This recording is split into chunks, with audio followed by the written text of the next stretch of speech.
All right, everybody. Good morning. Happy Thursday. Hope you guys are doing well. And I said this video was going to be coming at some point today, so may as well knock it out early before anything crazy has a chance to happen, because crazy things have been happening so far this June, and may as well make some kind of a plan for it potentially happening again. Usually June is quiet. This June has not been. But I do want to talk about this before we get swept away with other things. I want to talk about this while it's still somewhat fresh. So yesterday, something happened that I didn't necessarily expect. Russell Wilson announced his retirement. I didn't expect this because early on, after his commitment to CBS for their pregame show this upcoming season, it sounded like he was purposefully avoiding talking about retiring because he had intentions of continuing his career at some point. But it looks like he is now acknowledging his career is almost certainly over. This video is sponsored by PrizePicks. I find that to be a very interesting decision on his part because I'm sure, and don't get me wrong, retirement is not binding. He can still come back. But I find it interesting that he would do this because, again, when Russell Wilson was asked earlier in his career, he said his goal was to, I believe, play until he was 45 and win 7 Super Bowls. And when they asked him what his plan was after he got traded to Denver, he said his plan was to win like 4 more Super Bowls and win 3 MVPs in Denver or something like that. That doesn't sound to me like somebody that would acknowledge failure, because Russell Wilson is positive to a fault, right? He doesn't allow negativity or doubt or pessimism to creep into his mindset. That's just not the way he operates. And that's something that's great when things are going well, and extremely frustrating when things are not going well as an outsider and fan. But Russell Wilson has now essentially acknowledged that he's retired from football. He posted this yesterday on X. And I already basically made a video talking about this in a broad sense. The only difference is now it's official, but the principle is the same. It's complicated, I understand that. The Russell Wilson legacy in Seattle is complex. I don't know exactly where Seahawks fans are with him right now. I do believe that over time, the people that have an issue with Russell Wilson will move past that mentally, because that's just what tends to happen when you allow time to separate yourself from the friction. Because at the end of the day, Russell Wilson did a lot of good in Seattle, and he didn't do a lot bad. He did some bad, but more good.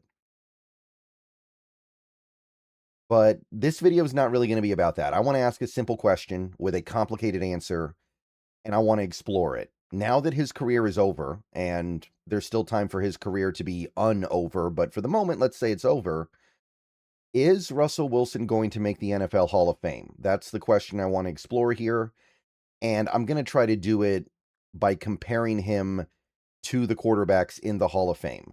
By my count, there are 28 quarterbacks in the NFL Hall of Fame right now. That's what I have it at. Different sources have it at a different number, but I believe the correct tally is 28. So what we're really trying to ask is, should Russell Wilson be considered among the 30 best quarterbacks in NFL history? Even if you accept that a few more guys are going to get in soon, that's still about the standard. If you like sports, then the best way to make them even better and more exciting is using the PrizePicks app, where it always feels good to be right.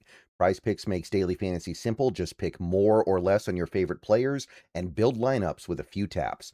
Whatever sport you're into, and obviously we are now firmly into the NFL offseason, so we're all about baseball. We got some basketball, we got some hockey, whatever it is you like. PrizePicks gives you a fun way to stay locked in while you're watching. Definitely make sure to use the promo code HMA. PrizePicks is hooking up users with $50 in lineups after you play your first $5 lineup. If you use that promo code, that is HMA. I've had a great time on PrizePicks so far, so definitely get on over to it, check it out, and make sure to get your lineups. And don't forget about team picks, where you can pick winners, spreads, and totals on any major game.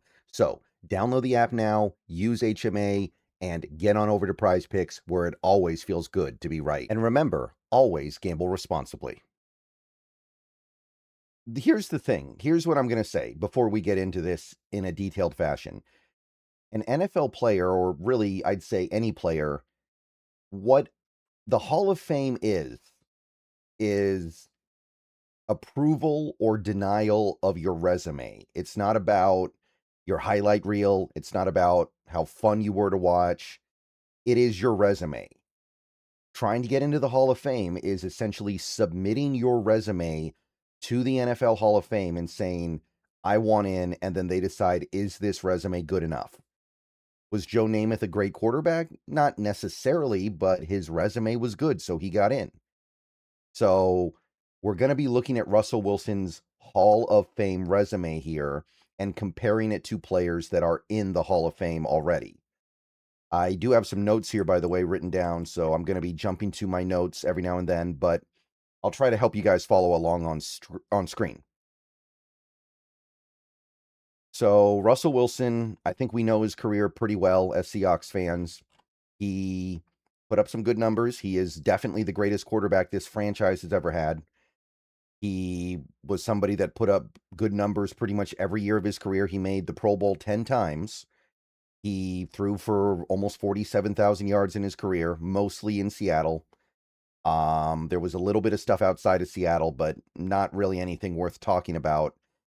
Obviously, 4 years ago, you would have said that Russell Wilson was definitely on a Hall of Fame track.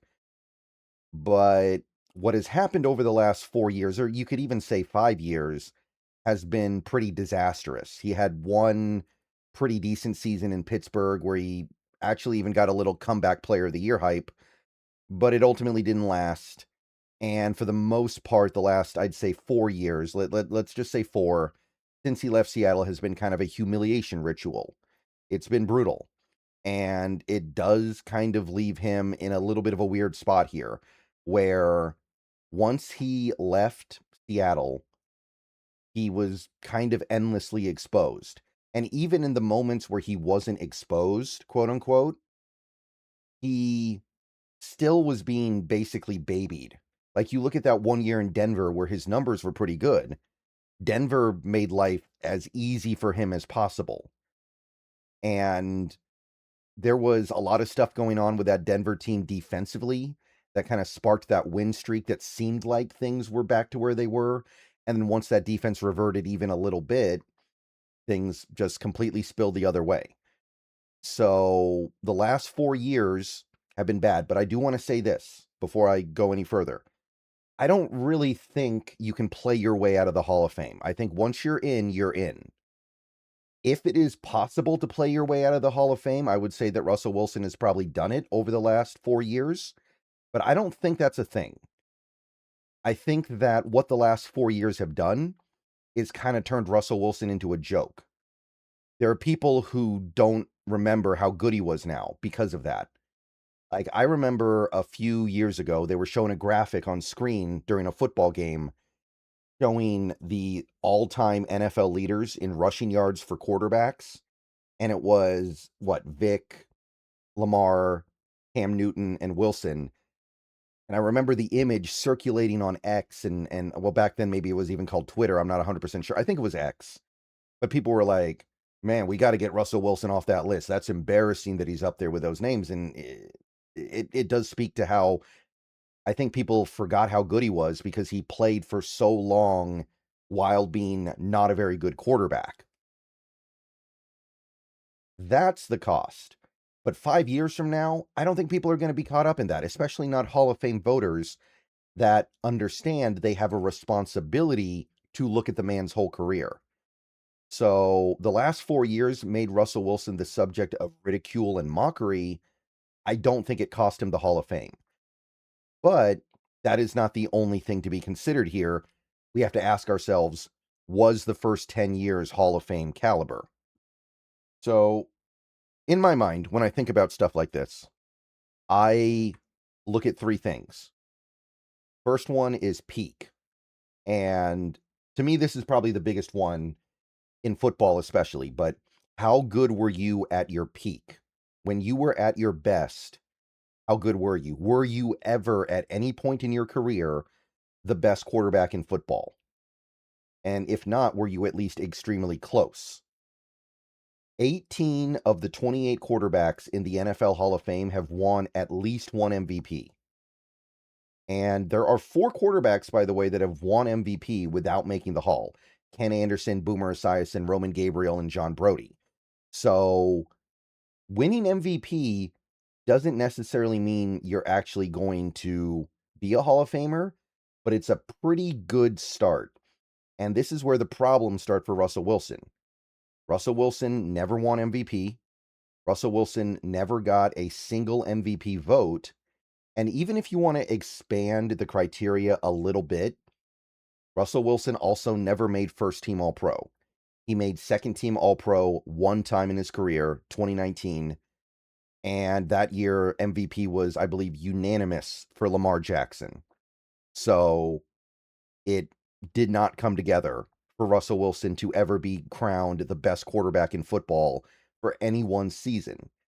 Now, you could argue he was maybe the best quarterback in football as like a rolling average over several seasons during his prime, maybe.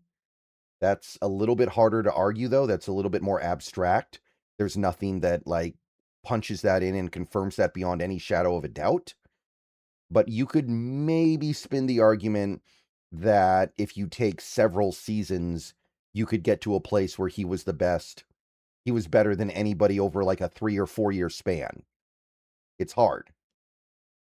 But here's the other thing. Even if you want to expand it a little bit further and say, okay, what are years where you were an MVP candidate?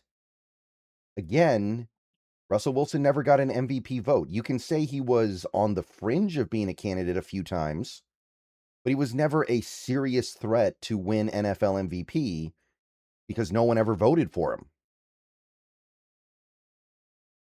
In some ways, it's a little bit of bad luck because the MVP voting process changed right about the time that Russell Wilson hit the wall. Like, Geno Smith actually got an MVP vote in 2022 because they changed the way that they did things a little bit. But I think you guys see what I'm saying here. In a world where most of the NFL Hall of Fame quarterbacks have won at least one MVP, Russell Wilson never even got a vote. I know people are going to talk about Pro Bowls here. I don't think Pro Bowls matter that much when you're talking about Hall of Fame stuff. Pro Bowls are just kind of like cool things. They say that you were maybe a top 10 quarterback for that year. I don't think that's really going to do you any favors when it comes to the Hall of Fame. The Hall of Fame should have high standards. Once you start looking at Pro Bowls, I think you're basically acknowledging that we're throwing the standard out the door. I don't think that's good. I don't think that's right. So the peak is not there. Russell Wilson's peak is not Hall of Fame worthy. It's not. I think that is pretty objective when you look at the objective measures of peak. He had 1 year where he led the league in touchdowns, where he didn't even make the playoffs, by the way. He had 1 year where he led the league in quarterback rating, but he was never considered the best quarterback in the league. Okay, the second thing I want to talk about here, and this is going to be a longer video, by the way, because I really want to get into this. The second thing is winning, right? And I'm not talking about winning games. I'm not talking about winning regular season games or winning the occasional playoff game. I'm talking about winning at the highest level. That's one way that quarterbacks who don't win MVP can kind of bridge the gap to becoming a Hall of Fame quarterback. Like, just as an example, there are 10 quarterbacks in the Hall of Fame that have not won an MVP. So there is a way, and this is what Russell Wilson is going to hope for, that he can make the that he can make the Hall of Fame despite not winning an MVP. But of the 10 quarterbacks who have made the Hall of Fame with no MVP, 5 of them have won at least 2 championships.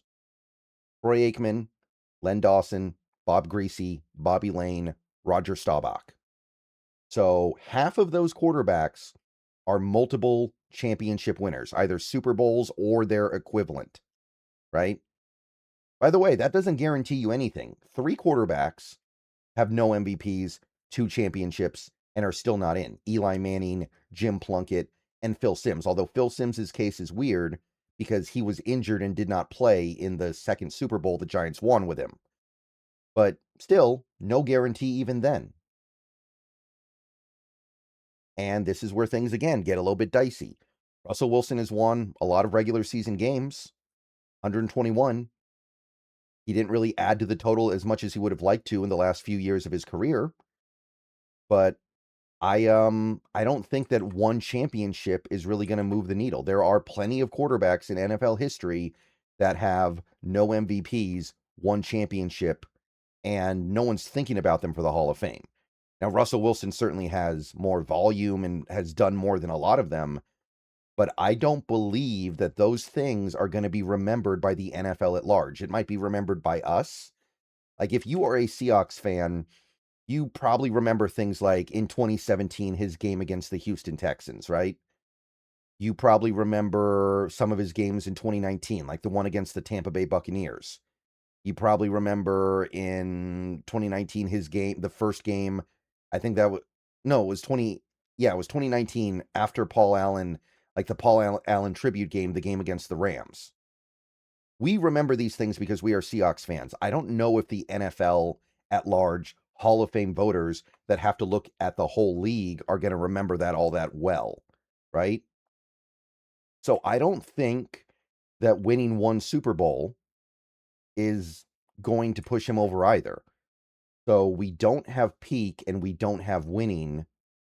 What else is there? There's one other thing that I think we can look at here, and it's volume. That volume. And this is kind of a measure of longevity, right? Maybe your peak wasn't that great. Maybe you didn't do enough winning, but maybe you play in the league for so long and build up so many counting stats, you still get in. Russell Wilson does have some nice counting stats. He, like I said, almost 47,000 passing yards, 353 touchdowns.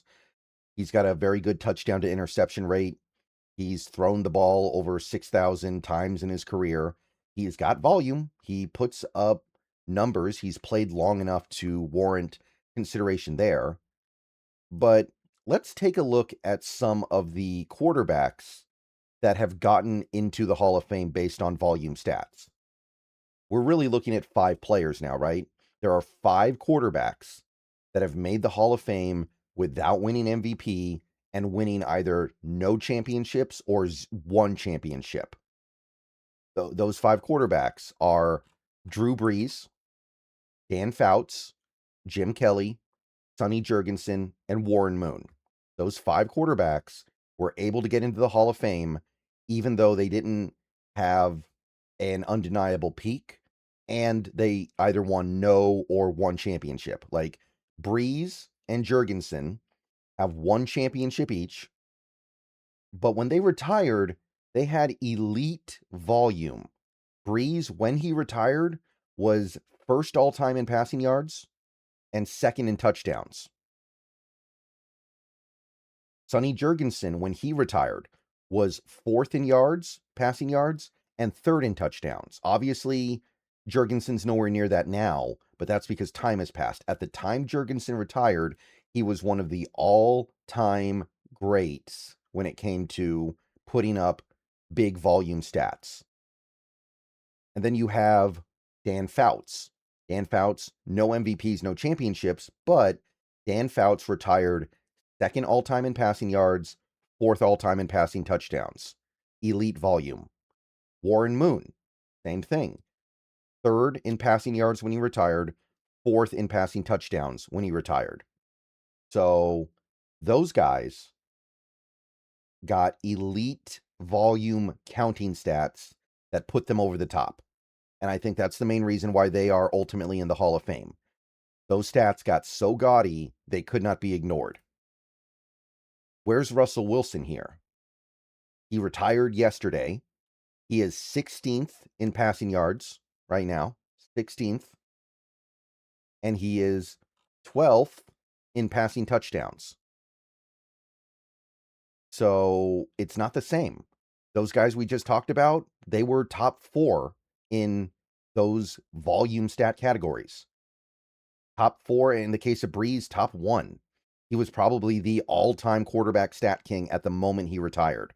Russell Wilson is not even top 10 in either of those categories. So the volume is not really there. The argument that you can make for Russell Wilson, and it's a tough one, is efficiency. If you sort by all-time QB rating leaders, passer rating leaders, Russell Wilson is 5th.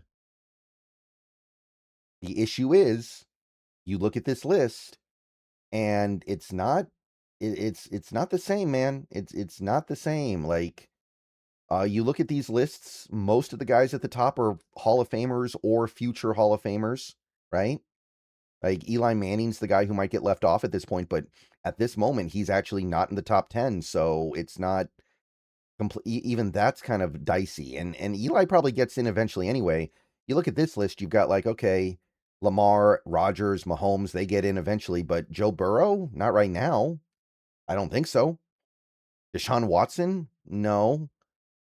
Dak Prescott, Jimmy Garoppolo, Tony Romo, some of these guys are great, but there are other guys on this list that are kind of like, I don't know if that's the list you really want to be on. A lot of guys here that are not going to make it. And look, Deshaun Watson, there are extenuating circumstances, but I mean, Dak Prescott, that's actually not a bad comp. Like, Dak Prescott's going to have counting stats better than Wilson's counting stats probably by the time he retires. And Jimmy Garoppolo's not even going to sniff the Hall of Fame. Like he's kind of a punchline. So the counting stats are not really there. I don't know if efficiency is going to do it. It's tough. There's one quarterback. Now, you may have noticed there's one quarterback I didn't talk about here. Jim Kelly. Jim Kelly is the one kind of outlier here. Jim Kelly is in the Hall of Fame. Jim Kelly does not have an MVP. Jim Kelly does not have a championship. And when Jim Kelly retired, he was 10th all-time in passing yards and 12th all-time in passing touchdowns. So the volume was really not that impressive either. And he got in. He only made 5 Pro Bowls. He had a shorter career than Russell Wilson. He won fewer games, although he actually had, I believe, a better winning percentage. Here's the difference. The thing that I will say about Jim Kelly, he got MVP votes twice. He actually finished second in MVP voting once, and he got a first-team All-Pro berth in 1991. You go back to 1990, he finished 5th in MVP voting, getting 5 votes. And then you go to 1991, he finished second to his own teammate in Thurman Thomas. So he's got MVP best QB in the league credibility.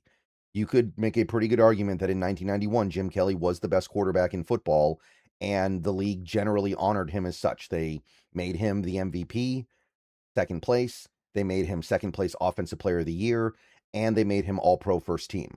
Those are things that Russell Wilson has not done. Still, though, I kind of feel like Russell Wilson's Hall of Fame resume, because again, that's what we're comparing, is better than Jim Kelly.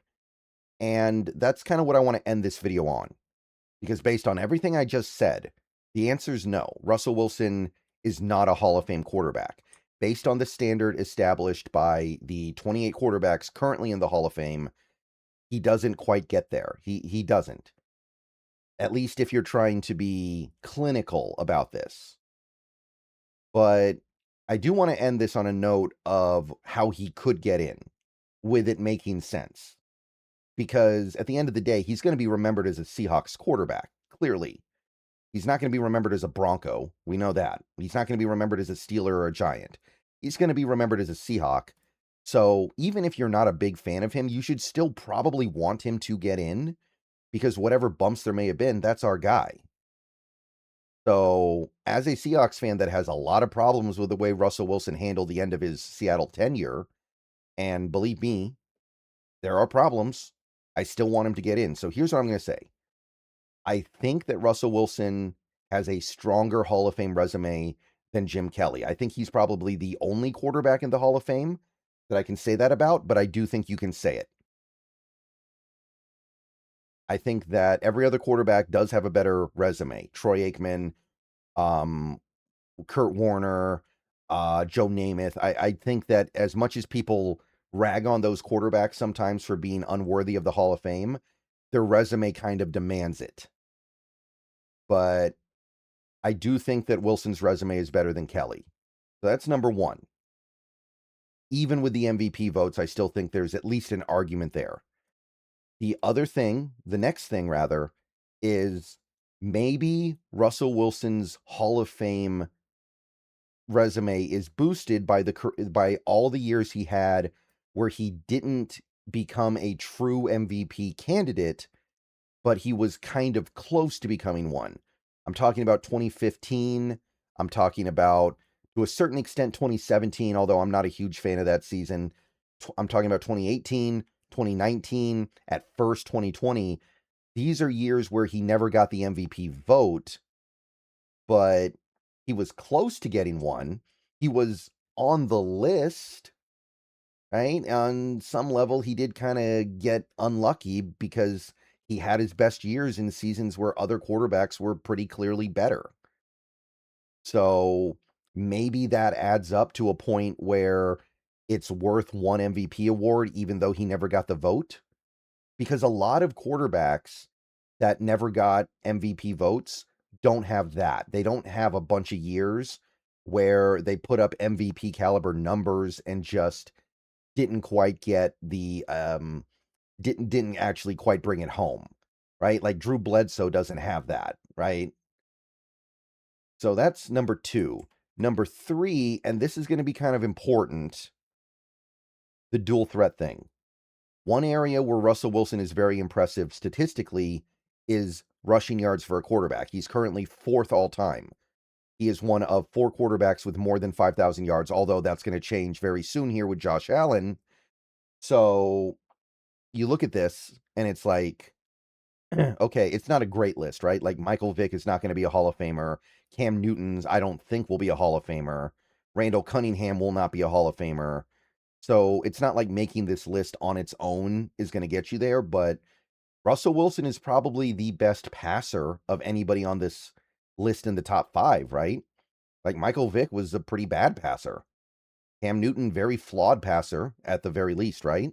So it's one of those things where you look at this and it just kind of feels like Russell Wilson's different because he's a true dual threat in a way that some of these other guys are not. Some of these other guys were run first. They were more notable for running than they were throwing. Lamar Jackson, obviously an exception, but he's not retired yet, so him not being in the Hall of Fame doesn't mean anything. I imagine he'll make it at some point. It'd be kind of weird if he didn't. But that's the other thing that could kind of push him over the edge. They could say, hey, the volume stats aren't there, but the volume stats are good, and he's got all those rushing yards. Maybe that kind of pushes him over the edge. The final thing that I think is notable here is there's an abstract and kind of more subjective measure here, I think, where Russell Wilson may have never been the best quarterback in the league. He may have never been a real MVP candidate. He may have never reached that ultra high peak or done the kind of winning that some quarterbacks have done in their careers, or et cetera, et cetera. He was a face of the NFL for a pretty extended period of time, I think. He was somebody that was all over commercials. He was somebody that was being featured on commercial bumpers. He was somebody that was in a lot of highlight packages. He was somebody that the league was constantly aware of and thinking about for basically a decade. Even when they were sometimes kind of making fun of him, he was still like a face of the NFL. Maybe that changes things. Like, you can't say that. What I just said, you can't really say that about somebody like, who's another really good quarterback that won't make the Hall of Fame? Phil Simms. I don't think Phil Simms was ever a face of the league the way that Russell Wilson was. Who's another one like Carson Palmer? Was Carson Palmer ever a face of the league the way Wilson was? I think the answer is no. So when you put that together, when you piece all that stuff together, maybe it's enough. But it's unconventional, right? Most of these Hall of Fame quarterbacks or pending Hall of Fame quarterbacks You just kind of look at them and very quickly you're like, okay, in. Tom Brady won 3 MVPs, 7 championships. He's in. Aaron Rodgers won 4 MVPs in a Super Bowl. In. Matt Stafford won an MVP, won a Super Bowl, has big volume stats. In. And then you get to somebody like a Matt Ryan. Then it's a little bit dicey, but you can kind of make a more standard A to B comparison with him. Like, did win an MVP, didn't win a championship, has really good volume stats. I think Matt Ryan should get in. Phillip Rivers, no MVP, no championship, has good volume stats. I'd say no, but it's close. Russell Wilson is maybe the most complicated example because there's so much going on here beyond just the objective measure. All right, that's what I think. If I had to guess, I'd say he gets in eventually. I think it's going to be a while. I don't think he gets in first or second ballot. And objectively speaking, however I may feel about it personally, I don't necessarily think he should get in the Hall of Fame. But I think there might be just enough kind of abstract stuff to make it happen. All right, see you guys later. Go Hawks. Way too long a video, but I'll see you soon.